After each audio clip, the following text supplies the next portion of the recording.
Depois que João Batista foi preso, Jesus foi para Galileia pregando o Evangelho de Deus e dizendo: o tempo já se completou e o reino de Deus está próximo. Convertei-vos e crede no Evangelho. E passando à beira do mar da Galileia, Jesus viu Simão e André, seu irmão, que lançavam a rede ao mar e eram pescadores. Jesus lhes disse: segui-me e eu farei de vós pescadores de homens. E eles, deixando imediatamente as redes, seguiram Jesus. Caminhando mais um pouco, viu também Tiago e João, filhos de Zebedeu. Estavam na barca consertando as redes e logo os chamou. Eles deixaram seu pai Zebedeu na barca com os empregados e partiram, seguindo Jesus. Palavra da salvação. Glória a vós, Senhor. Aleluia,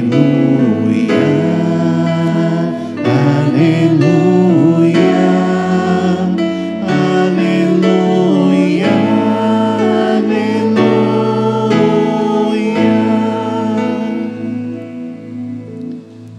Meus queridos irmãos e irmãs, o Evangelho de hoje é um pequeno resumo de São Marcos a respeito do início da pregação de Jesus.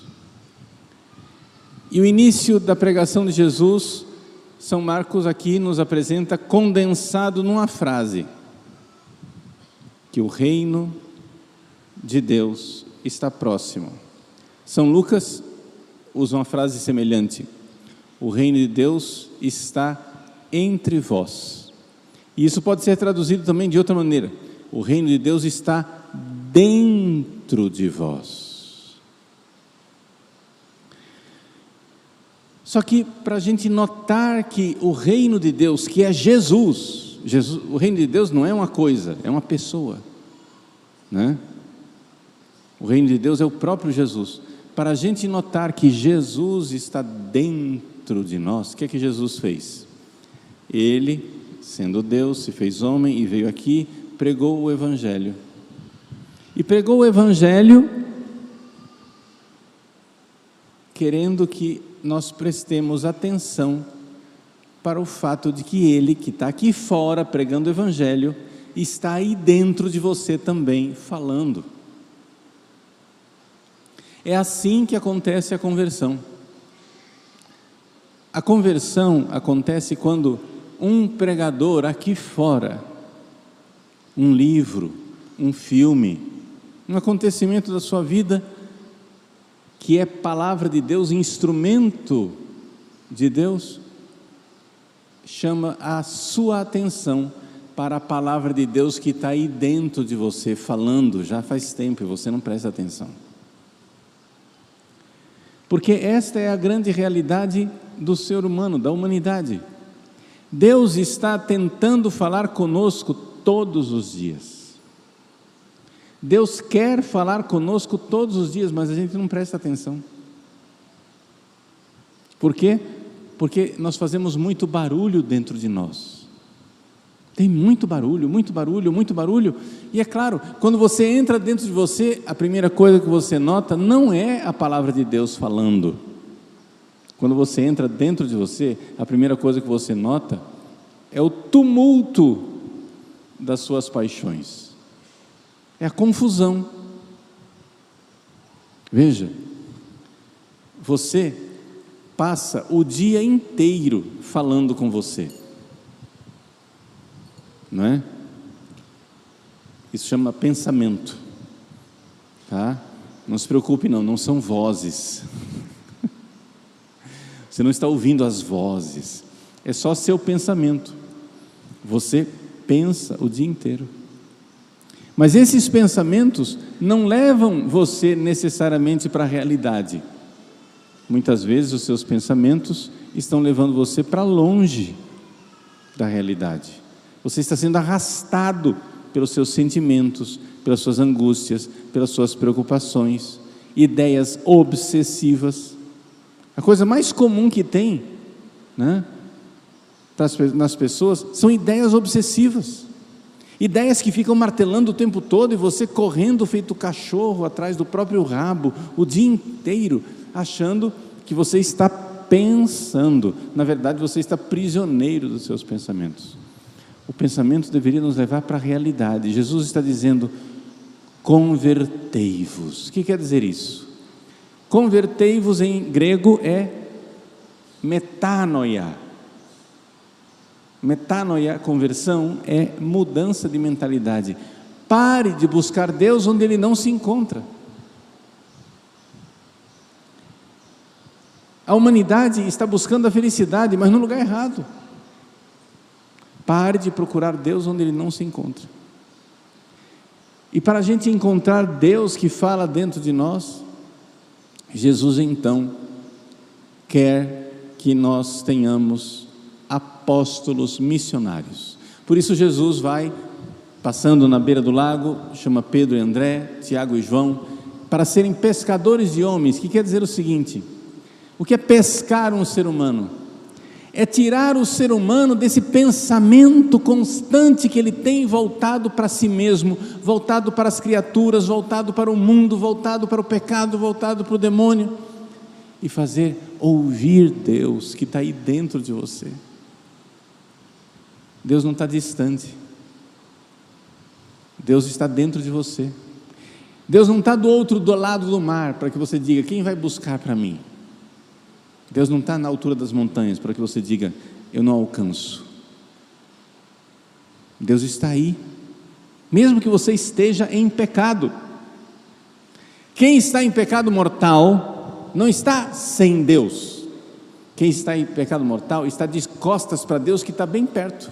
Deus está dentro de você, chamando você, querendo que você se reconcilie com Ele. Deus é seu amigo, você que está tratando Ele como inimigo, você que está fugindo de Deus e fugindo de você mesmo para as lonjuras do pecado, para as lonjuras da dispersão. Então, nós precisamos, meus irmãos, evangelizar, e foi isso que a igreja fez desde o início. A igreja saiu e foi pregar o evangelho. Ide por todo mundo pregar o evangelho.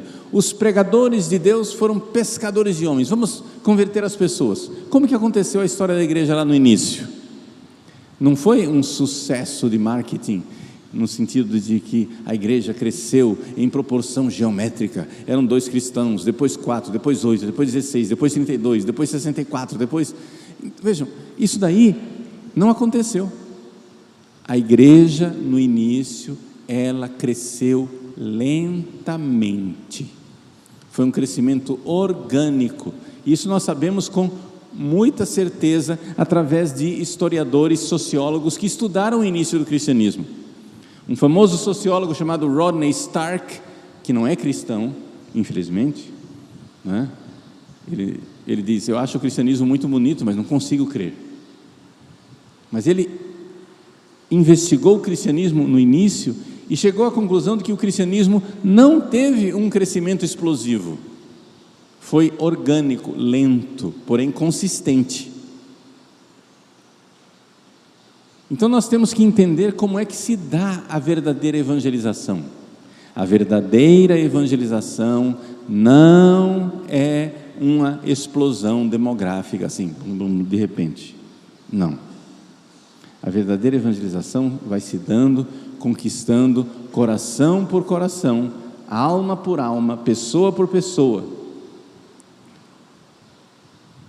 a tal ponto que, quando chegou um certo momento, os cristãos começaram a ser notados e começaram a incomodar. Começaram então as perseguições. Os cristãos eram ainda uma pequena minoria, mas já o diabo viu que aquilo era muito perigoso, e o diabo então insuflou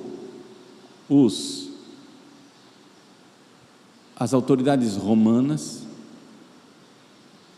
para perseguir e matar os cristãos, e assim aconteceu. Foi a primeira grande dificuldade da igreja. Aqui Matar os cristãos quer dizer isso. O diabo, a primeira estratégia dele foi: eles estão crescendo, vou matá-los. Não funcionou. Não funcionou porque os cristãos, quanto mais você matava, mais eles amavam Jesus e mais morriam. Como usar a linguagem de Tertuliano, né? O sangue dos mártires era semente de novos cristãos. Quanto mais matavam, mais os cristãos cresciam. Então a primeira dificuldade que eles tiveram é: não, nós vamos matá-los. Não conseguiram. Então o diabo criou uma segunda estratégia. E a segunda estratégia do diabo na história da igreja foi a heresia. Vamos corrompê-los através de ideias falsas. Então vieram as grandes heresias, o gnosticismo, o arianismo, e quase conseguiram acabar com o cristianismo. A igreja reagiu, convocou concílios ecumênicos, condenou hereges, se purificou internamente. Tá bom, então o diabo disse: vou mudar de estratégia. E qual foi a estratégia? A terceira estratégia do diabo: a primeira foi matar, não deu certo. A segunda, corromper a doutrina, não deu certo.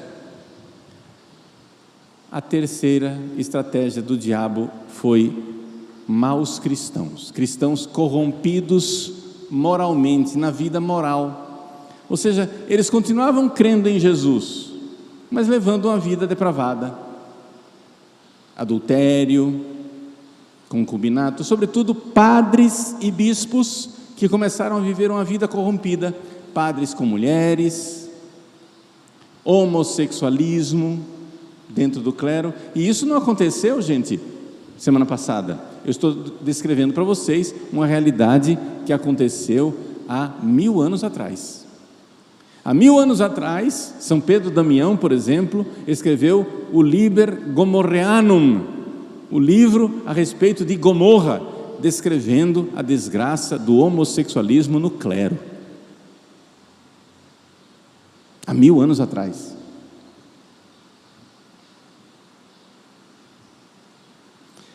Então, a terceira estratégia do diabo foi corromper moralmente os cristãos, de tal forma que os cristãos tinham a fé reta, mas não tinham o comportamento reto, não tinham moral. O diabo viu que isso também não funcionou, e então veio a estratégia mais terrível que nós estamos enfrentando até hoje. A estratégia de mundanizar os cristãos.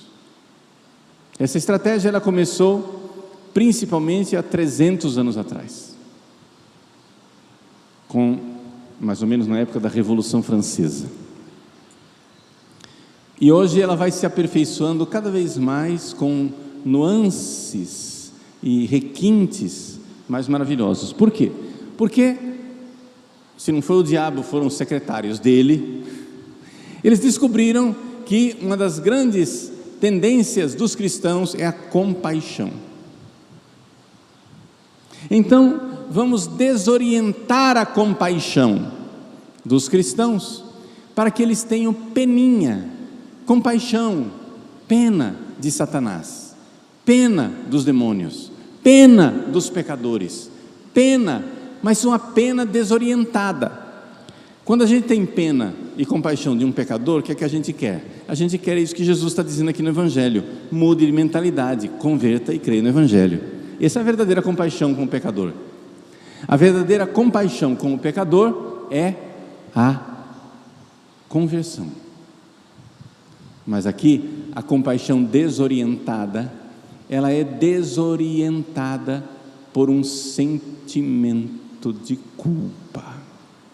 Um sentimento de culpa, uma neurose, onde o cristão se sente culpado de ter uma vida melhor, se sente culpado de ser diferente, se sente culpado de não de que com minha vida eu estou acusando o outro de pecado. Isso é um fenômeno que não é novo. Isso está escrito até no Antigo Testamento. O Antigo Testamento, né, os ímpios, os maus, os pecadores, diz assim: eis o justo, matemo-lo, porque não suportamos nem sequer vê-lo. Ora, você que é católico, você convive com a sua família. Veja, eu não estou dizendo que a sua família, né, é uma raça de pecadores incorrigíveis e tremendos, mas infelizmente nós sabemos que nas nossas famílias nós temos pessoas afastadas de Deus, sim ou não? Gente que não vem à missa, que não quer saber de Deus, que vive no pecado, etc, etc. Aí você vai ingenuamente, tira o seu tercinho, quieto no seu lugar, lá no sofá da sala, começa a rezar o terço. Antes você tivesse puxado uma arma, antes você tivesse xingado as pessoas, antes você tivesse feito alguma coisa de muito grave, as pessoas reagem olhando para você e dizendo: você acha que você é melhor do que nós? Lá vem o santo, lá vem a santa. A sua vida começa a ser uma acusação contra os outros. E o cristão compassivo e bondoso diz: nossa, é verdade, eu estou incomodando essa pessoa. Nossa, como é que eu faço? De fato, eu não sou melhor do que ele. Eu não posso me comportar como sendo melhor. E então o cristão, para se adaptar ao ambiente e não se sentir incomodado, começa a se mundanizar, perder a nossa identidade. Ou seja, perder a nossa identidade porque o mundo, secretário de Satanás, né? O mundo vem para nos acusar e dizer: mas você não é cristão? Você não é humilde? Como que você quer julgar os outros? Como que você quer condenar os outros? Como que você acha que você pode condenar alguém? Mas nós cristãos não estamos condenando ninguém. Quem julga é Deus. Ele é que é o juiz dos vivos e dos mortos. O que acontece, porém, é que a própria consciência do pecador fica julgando ele. Você que reza, lembra a ele que ele não reza. Você que é casto, lembra a ele que ele não é casto. Experimenta sentar numa mesa com os amigos que estão bebendo e dizer: não, eu não bebo. Veja, eu não estou dizendo que beber é pecado, eu só estou dizendo o incômodo que causa. De repente, 5 pessoas na mesa ficam incomodadas com aquele cesto que não quer beber. Mas cara, eu não estou incomodado que você está bebendo, por que você está incomodado que eu não beba? Eu não estou dizendo nada do seu adultério, por que você está incomodado de eu ser fiel à minha esposa? Eu não estou dizendo nada de você não ir à igreja, porque você está incomodado que eu vou à igreja. E assim é que, ao longo dos séculos, por essa falsa compaixão, cristãos vão cedendo e perdendo a sua identidade. Isso está destruindo a nossa identidade cristã. Nosso Senhor Jesus Cristo nos fez pescadores de homens. O que é um pescador de homem? Quer dizer o seguinte: você separa, tem um cardume de peixe e você vai separando, tira esse, põe para cá, tira, você vai. O processo de evangelização é um processo de separação das pessoas do mundo. As pessoas têm que mudar de mentalidade e ficar diferentes. Os cristãos precisam saber. Os católicos precisam saber: eu sou católico, eu sou diferente. Quando o seu filho chega em casa e diz: papai, mamãe, todo mundo na escola faz assim, por que é que a gente não faz? Você diz: porque nós somos cristãos, nós somos católicos, nós cremos em Jesus. Ah, mas eles são católicos também. Mas é que eles não vivem. A fé deles ainda não é forte para mudar a vida deles. Vamos rezar para que a fé deles fique mais forte e eles mudem a vida. Eles queiram mudar de vida. E essa é a realidade, esse é o projeto da igreja. Então, meus queridos, hoje, o grande ataque de Satanás à igreja não está acontecendo com a mortandade de cristãos, embora existe ainda cristãos no mundo que são mortos, fisicamente mortos, não é? Em países muçulmanos isso é muito comum, em países marxistas, comunistas, isso ainda existe, ainda é comum. Na China, hoje, enquanto nós estamos aqui falando e comprando produtos chineses, existem irmãos católicos que estão na prisão pelo simples fato de serem católicos. E isso não é em outro século, é agora. Enquanto você está comodamente sentado aqui no banco da igreja, existe um irmão seu que está na prisão. Existem irmãos nossos que estão sendo mortos em países muçulmanos, massacrados, perdendo seus empregos, vivendo uma vida miserável. Isso existe, mas essa não é a maior estratégia do diabo hoje. Também ainda existe entre nós a heresia. Claro, a estratégia do diabo da heresia, ainda tem gente ensinando coisas heréticas. Sim. Mal, é uma desgraça, é uma miséria, mas essa não é a maior estratégia. Continua em ação, ela está ainda agindo. Também ainda hoje existem cristãos com má vida, contra testemunho. Sim, cristãos, muitas vezes padres, bispos com vidas depravadas. Mas essa não é a maior estratégia. A maior estratégia hoje é a seguinte: se você for igual a todo mundo, se você, olha, você não é melhor do que ninguém,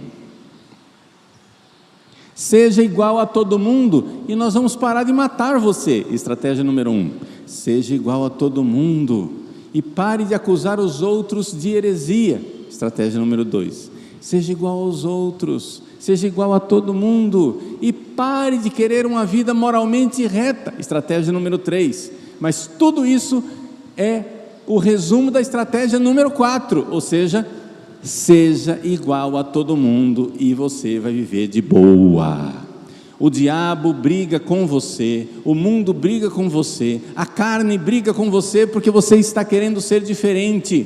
Ó, cristão soberbo que quer ser melhor do que os outros, seja humildezinho, ou seja, igual a todo mundo.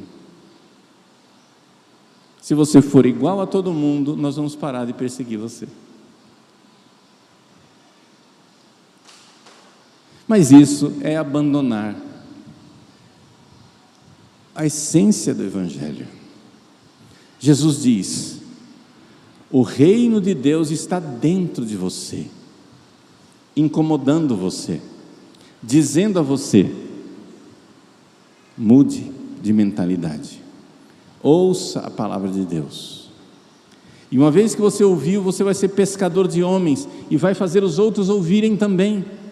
E aí nós vamos pescando um por um,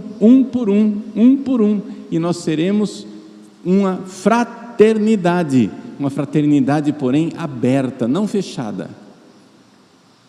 O falecido Papa Bento XVI, o primeiro livro que ele escreveu como padre jovem, né? O jovem padre Joseph Ratzinger escreveu um livro chamado Die Christliche Brüderlichkeit, a fraternidade cristã, em que ele mostra que não tem sentido nenhum, é absolutamente absurda a ideia de que nós somos todos irmãos. O mundo inteiro, a humanidade inteira é uma só fraternidade, ou seja, nada. Isso é absurdo. A fraternidade quer dizer o seguinte: esses daqui são meus irmãos cristãos, aqueles lá não são meus irmãos. Mas não é uma fraternidade fechada, é uma fraternidade aberta. Nós queremos que eles façam parte, então vamos lá e fazer os irmãos, fazer os irmãos, fazer os irmãos. Mas nós temos que manter essa identidade de fraternidade, essa identidade de sermos membros do corpo de Cristo. E onde está a identidade da Santa Igreja Católica? Nós, católicos, temos uma só fé. Portanto, doutrina tem que ser única, nada de heresia. Nós temos um só código moral. Se a gente não vive, a gente se converte, faz propósito, se emenda, vai no confessionário e diz: agora vai, vou mudar de vida. Nós temos uma só vida sacramental, os 7 sacramentos da igreja, com uma só hierarquia, que ao longo de 2000 anos continua, como São Pedro, confirmando os irmãos na fé. Então, nossos pastores são os pastores atuais da igreja, mas são também os pastores que vieram ao longo dos séculos. E os ensinamentos de todos eles, todos, nós somos pastoreados hoje pelos pastores vivos, mas existem pastores nossos que estão no céu, santos doutores que continuam com seus ensinamentos iluminando as nossas vidas. É uma só doutrina, uma só fé, um só regime sacramental, um só governo ao longo dos séculos.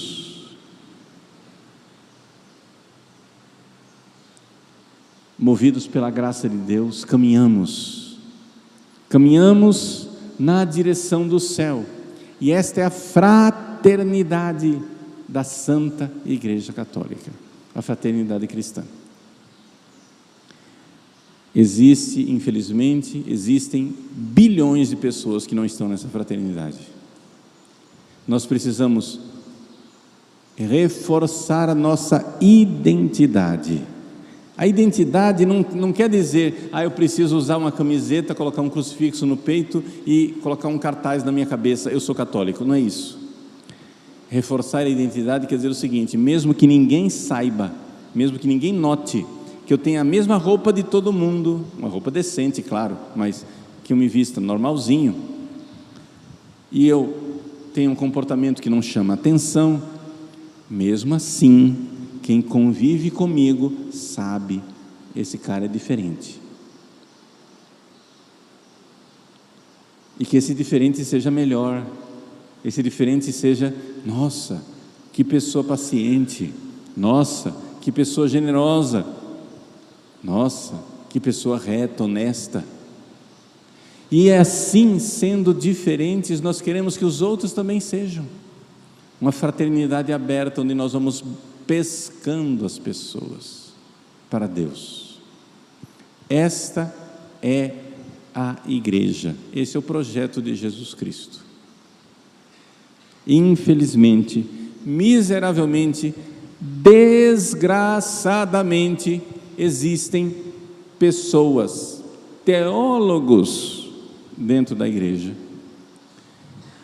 que estão remando na direção contrária, que querem mundanizar a igreja. Sim, padres e bispos que, quando vem um católico com uma identidade forte, batem no católico e dizem: hipócrita, você tem que ser igual a todo mundo. Afagam os mundanos, os pecadores. Vamos afagar os comunistas, os abortistas, as feministas revolucionárias. Vamos fazer paz com o mundo e fazer guerra dentro da igreja, e bater no católico, bater no católico, bater no católico, para que ele fique mundano. Essa miserável estratégia, ela está acontecendo. E essa é a grande tragédia que a igreja vive hoje. Onde pastores usam cajado não para puxar a ovelha e trazê-la para o rebanho. Usam o cajado não para bater no lobo e dizer, deixa minha ovelha em paz, mas usa o cajado para enxotar a ovelha, para que ela vá para o mundo e se perca. Seja mundano, seja mundano, seja mundano, seja igual a todo mundo. Para de ser hipócrita, para de achar que você é melhor do que os outros.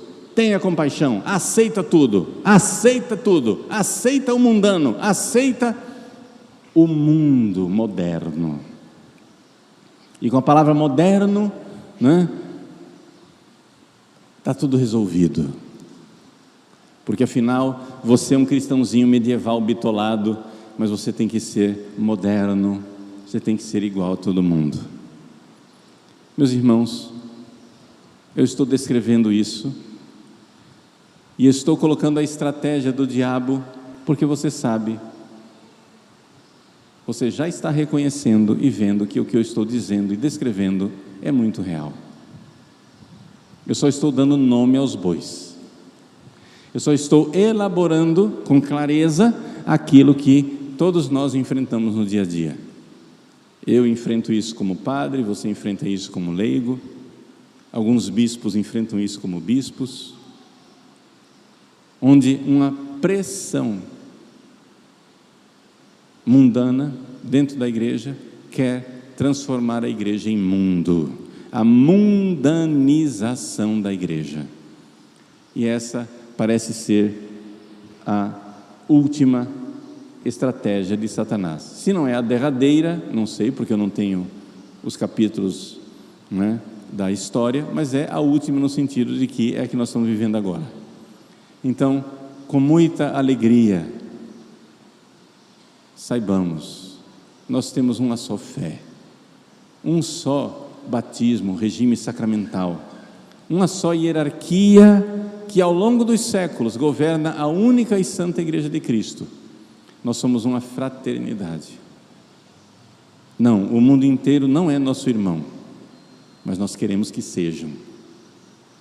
Vamos ser pescadores de homens e trazer mais gente para dentro desse rebanho, para dentro desta fraternidade, para que todos possamos verdadeiramente dizer: o reino de Deus está dentro de nós.